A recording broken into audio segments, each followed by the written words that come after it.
Saya adakan perenungan firman Tuhan melalui sebuah dialog yang terjadi antara saya dengan seseorang yang sedang mengambil gelar doktor teologi.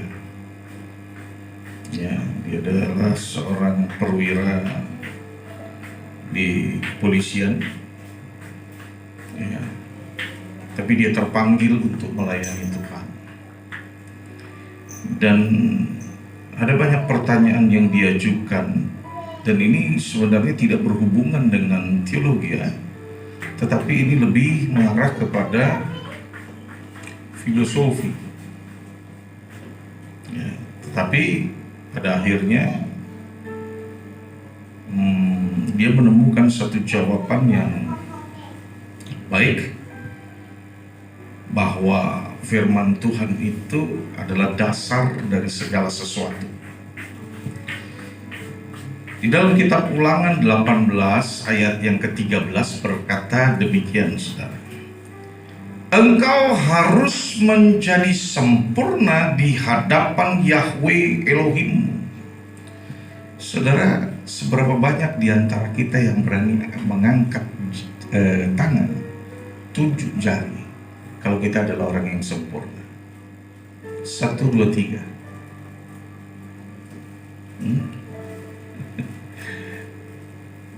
Gak ada yang berani kita, saudara. Ya, gak ada yang berani. Kepintaranmu apakah itu membuat hidup menjadi sempurna? Enggak, saudara. Kebaikanmu yang ada pada dirimu, apakah itu membuat hidup menjadi sempurna? Enggak juga, saudara.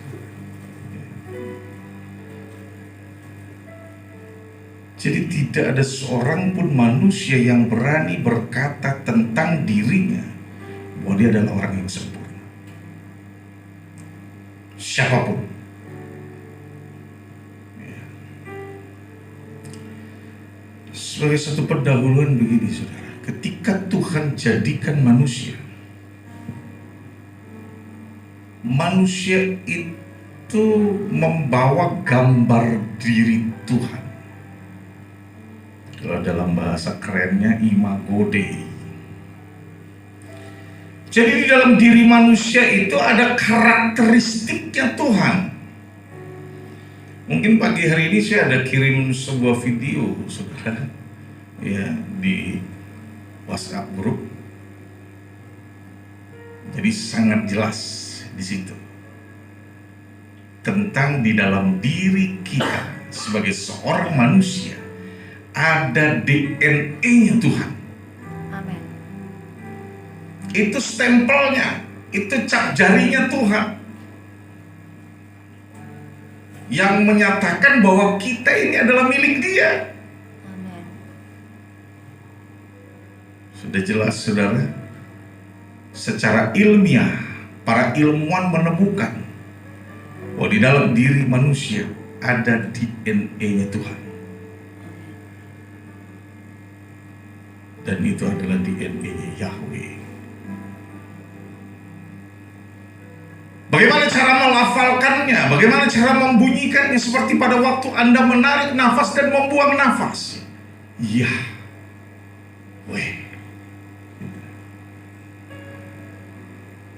Kita gak bisa jadi sempurna tanpa ada keterlibatan Tuhan dalam hidup kita. Amin. Maka kita perlu Dia. Amin. Amin. Jadi planning Tuhan atas manusia itu adalah memberi mandat kepada manusia untuk menguasai bumi. Di dalam Kejadian 1 ayat 26, saudara, lalu Elohim berfirman, biarlah kita menjadikan manusia dalam citra dan rupa kita. Jadi ada kesamaan di sana antara pencipta dan yang diciptakan. Dan biarlah mereka, perhatikan baik di sini, berkuasa atas ikan di laut, atas burung di udara, atas ternak, dan atas seluruh bumi. Itu planning Tuhan. Dan atas segala binatang yang merayap di bumi. Jadi segala sesuatu yang ada di bumi ini sudah dimandatkan Tuhan kepada manusia untuk menguasainya. Amin. Dalam bahasa Ibrani itu radah olam.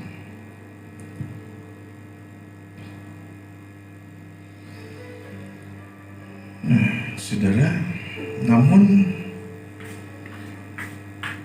kita harus perhatikan dengan baik di sini.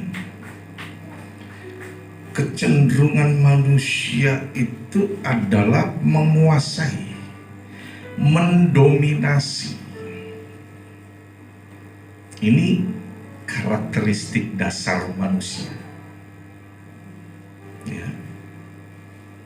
Karena di sepanjang sejarah perjalanan kehidupan manusia, saudara, memang penaklukan demi penaklukan yang terjadi antara satu komunitas dengan komunitas yang lain, baik dalam komunitas kelompok kecil sampai kepada kelompok bangsa.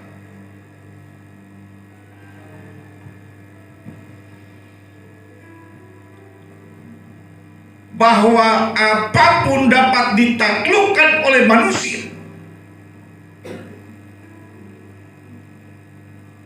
Karena memang Tuhan sudah memberikan mandat untuk menaklukkan. Ya, baru-baru ini ada seseorang yang mengirim satu postingan, tapi saya rasa kok bagus betul ya.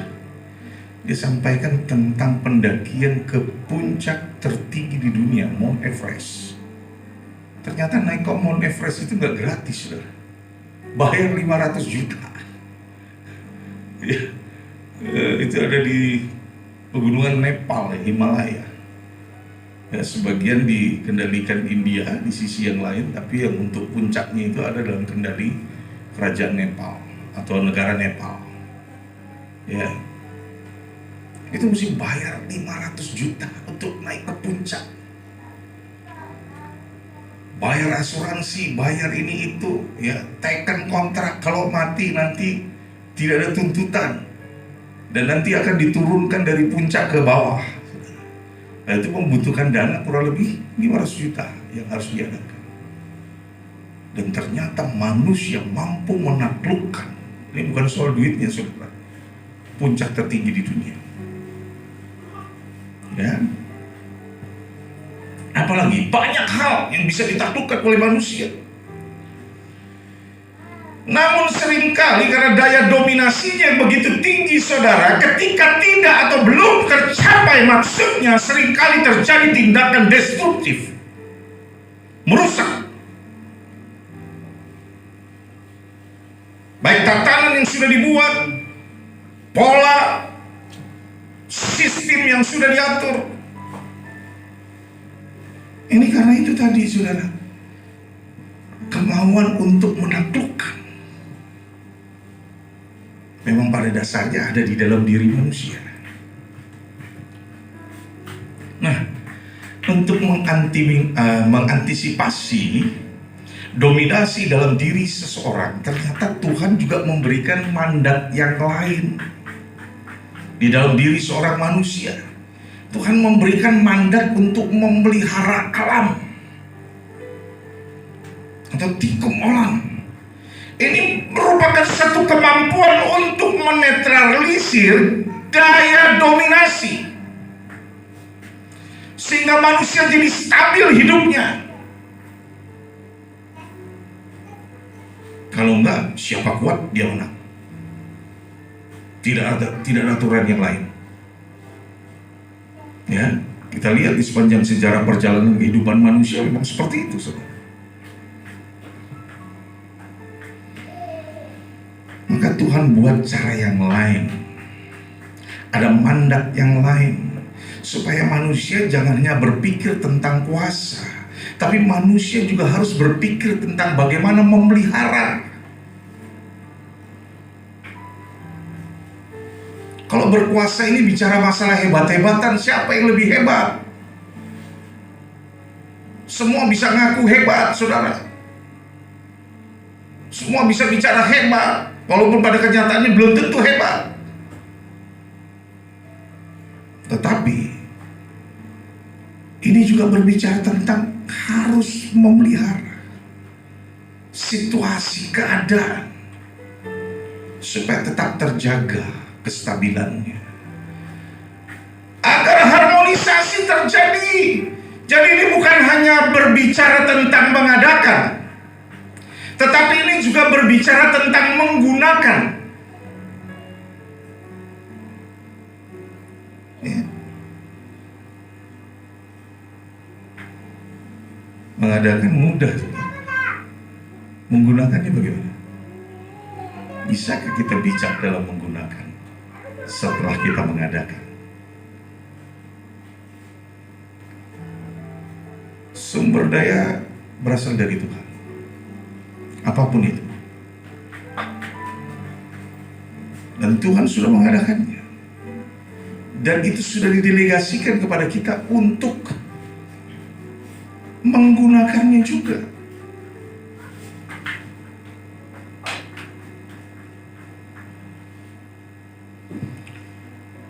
Itu tadi bicara tentang mandat, saudara.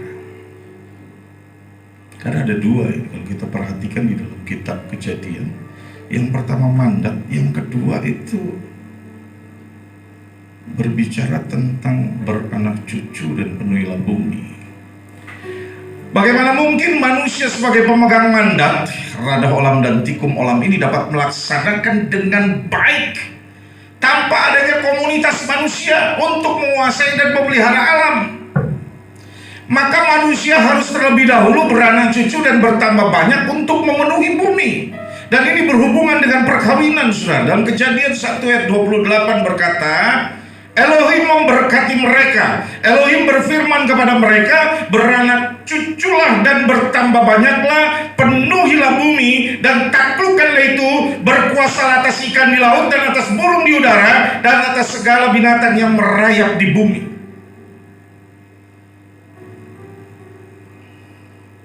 Jadi pernikahan itu merupakan rancangan Tuhan, selain daripada planning Tuhan untuk manusia, agar manusia punya mandat dalam dua perkara tadi. Ternyata ada hal yang lain yang Tuhan juga rencanakan, perkawinan. Maka jangan anggap sepele tentang perkawinan, saudara. Nilai-nilainya Anda harus jaga.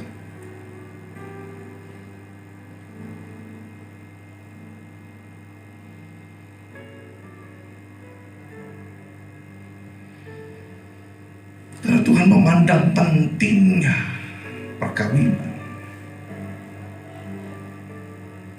Maka kitab suci dimulai dengan terjadinya perkawinan antara Adam dan Hawa. Dan penutup kitab suci pun diakhiri dengan perkawinan anak domba dengan gereja Tuhan.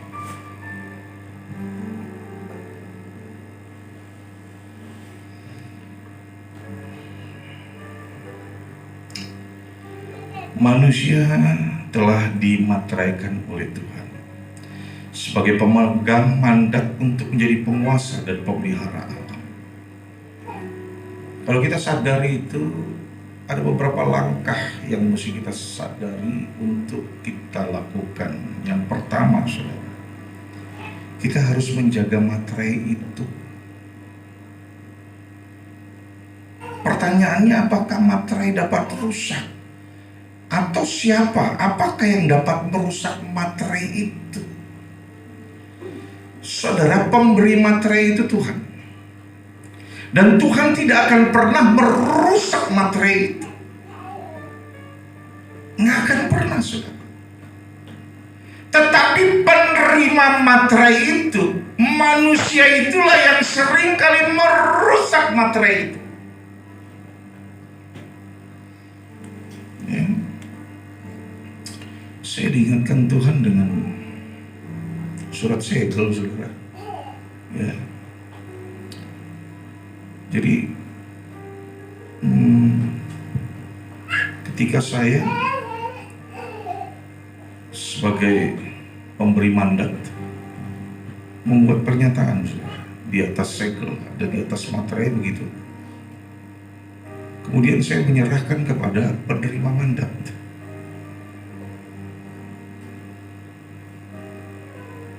Dan mandat itu berlaku sesuai dengan apa yang tertera tertulis di dalamnya. Tapi masalah mau berlanjut atau dibatalkan, itu sebenarnya yang punya peranan penting adalah penerima. Kalau dia mau robek surat itu bisa. Dia mau buang itu surat bisa. Dia mau sembunyikan atau dia tidak mau pergunakan bisa.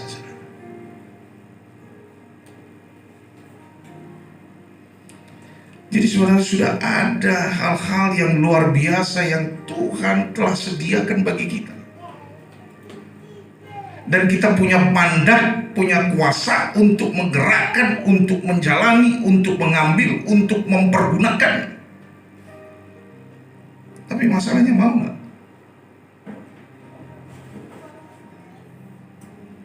Atau kita mengabaikan materi itu?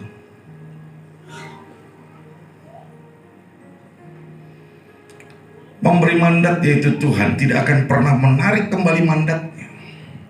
Namun untuk penerima mandat, dia mau pakai mandat itu atau tidak tergantung kepada manusianya lagi.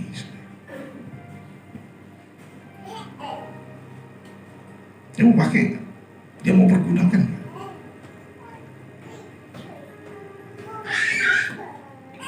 Kalau dia menganggap mandat itu sesuatu yang berharga, dia akan pakai. Tapi kalau dia anggap nggak penting, dia akan buang. Namanya hidup pasti melalui proses untuk mencapai hidup yang lebih baik. Tanpa proses tidak akan pernah tercapai kehidupan yang lebih baik. Dan proses yang kita hadapi itu mau tidak mau tuh harus berjalan, harus berlanjut. Dan kita tidak akan mampu melalui proses itu tanpa penyertaan Tuhan. Amin. Amin. Amin. Nah, yang kedua, saudara, bagaimana ketika materai itu menjadi rusak dikarenakan pemegang mandat tidak menghargai mandat yang diberikan oleh pemberi mandat? Maka sebuah kepercayaan saya mau kasih tahu kepada Anda, mahal harganya, saudara. Jangan anggap sembarangan, jangan anggap remeh. Ketika seseorang sudah mempercayaimu, ini bukan sekedar berandai-andai setia dalam perkara yang kecil baru dipercaya perkara yang besar, bukan.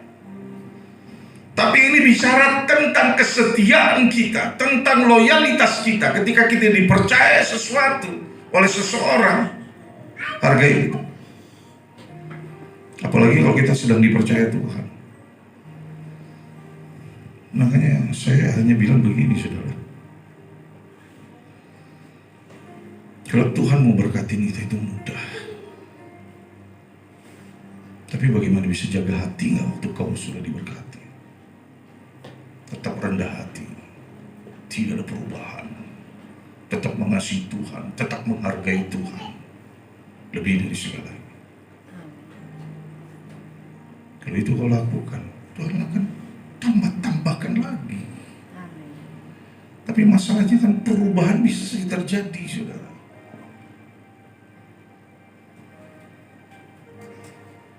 Maka kenapa kita terus ada dalam proses belajar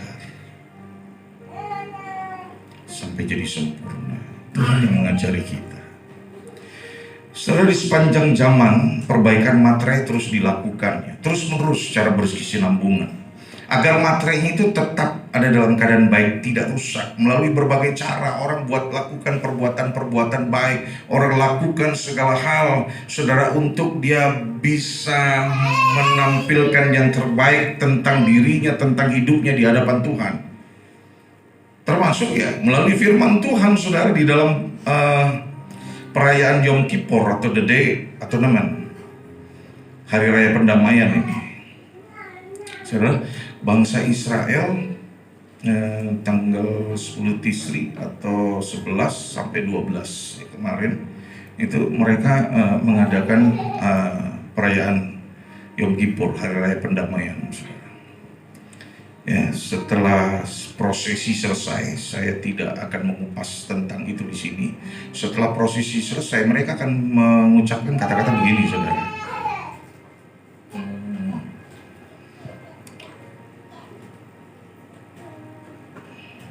Ya. Gihmar, Katima, Tova. Gihmar, Katima, Tova. Artinya telah dimateraikan dengan baik. Walaupun secara harafiah atau diartikan lebih luas lagi, namamu sudah dicatat dalam kitab kehidupan. Tapi saya cari kata Sefer Hakaim, nggak ada, saudara. Ya, kalau kitab kehidupan itu Sefer Hakaim. Jadi di situ adanya Gehmar, Katima, Tova. Artinya kalau diterjemahkan ke dalam bahasa Indonesia, sudah dimateraikan dengan baik. Ketika puncak perayaan di sana, ketika nama Yahweh disebut, ketika prosesi sudah berjalan semuanya, maka terjadilah proses pendamaian itu.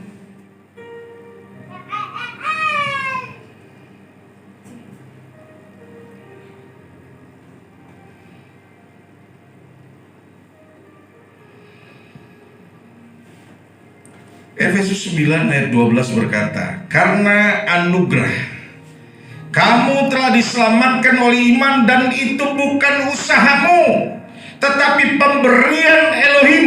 Itu bukan karena perbuatan-perbuatan, sehingga tidak seorang pun dapat memegahkan diri. Jadi manusia dibenarkan bukan karena perbuatan-perbuatannya, tetapi manusia dibenarkan oleh karena anugerah Tuhan. Firman Tuhan mencatat demikian. Jadi jangan ada seorang pun di antara Anda dan saya memegahkan diri kalau kita diselamatkan hasil perjuangan kita. Kalau kita dapat mencapai seperti apa yang telah kita capai hari ini, itu karena perjuangan kita sendiri tanpa ada keterlibatan Tuhan. Jangan, saudara. Jangan ada seorang pun yang memegahkan diri. Semuanya karena anugerah Tuhan. Amin. Semuanya karena pemberian yang luar biasa dari Tuhan bagi kita. Amen.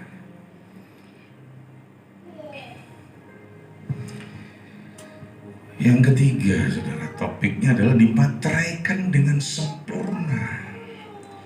Sebenarnya 2000 tahun yang lalu kita sudah dimateraikan, saudara, secara sempurna oleh Tuhan di Kalvari melalui korban Kristus. Namun kadang-kadang orang gak sadar itu.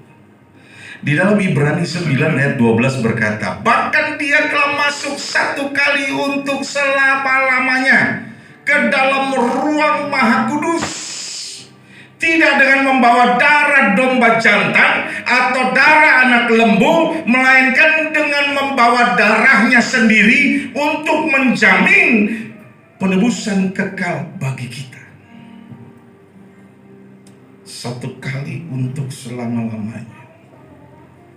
Penebusan kekal, bukan dengan darah binatang, tapi Yesus pada waktu dia datang menghampiri Bapa, masuk ke dalam ruang maha kudus, dia datang dengan membawa darahnya sendiri, supaya ada jaminan kepastian tentang penebusan yang kekal. Satu kali. Dan itu berlaku untuk selamanya. Amin. Amin. Tapi perlu juga kita ingat, saudara, ya, bahwa Dia tebus kita sudah pasti. Ya. Kita terima pengampunan dosa sudah pasti. Ya. Tapi masalahnya adalah di sini kita mengabaikan, kita menganggap remeh, atau kita menghargai. dan kita hidup di dalamnya. Itu juga sesuatu yang penting saudara untuk diperhatikan. Jadi bukan serta-merta ketika Yesus sudah menyatakan diri dengan membawa darahnya menghampiri Bapa, saudara, dan dia memberi jaminan penebusan kekal, kemudian kita buat dosa seenaknya. Nggak bisa, saudara.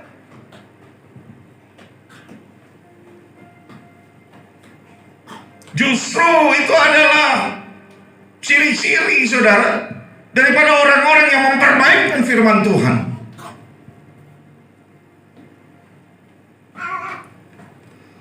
Bisa saja manusia di dalam kelemahannya jatuh ke dalam dosa, tetapi jangan jatuh bangun.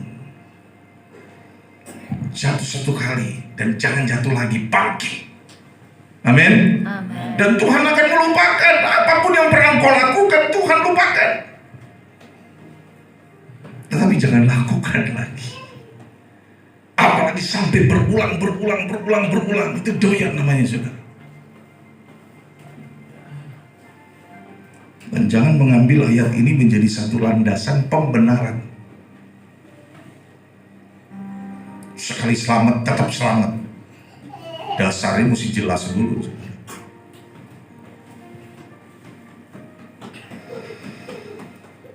Melalui korban Kristus di kayu salib, satu kali untuk selama-lamanya kita sudah dimateraikan. Makanya hargai materai itu. Kalau engkau hidup di dalam anugerah, maka materai itu akan terus ada padamu. Dan kita sudah dimateraikan dengan sempurna. Jadi sebenarnya kalau kita mau ceritanya nanti kemudian kita akan berakhir di surga, saudara, itu jalanin hidup dengan baik aja, saudara. Itu udah pasti. Gitu loh. Masa jangan macam-macam. Ya. Maka saya ganti itu kata-katanya, saudara.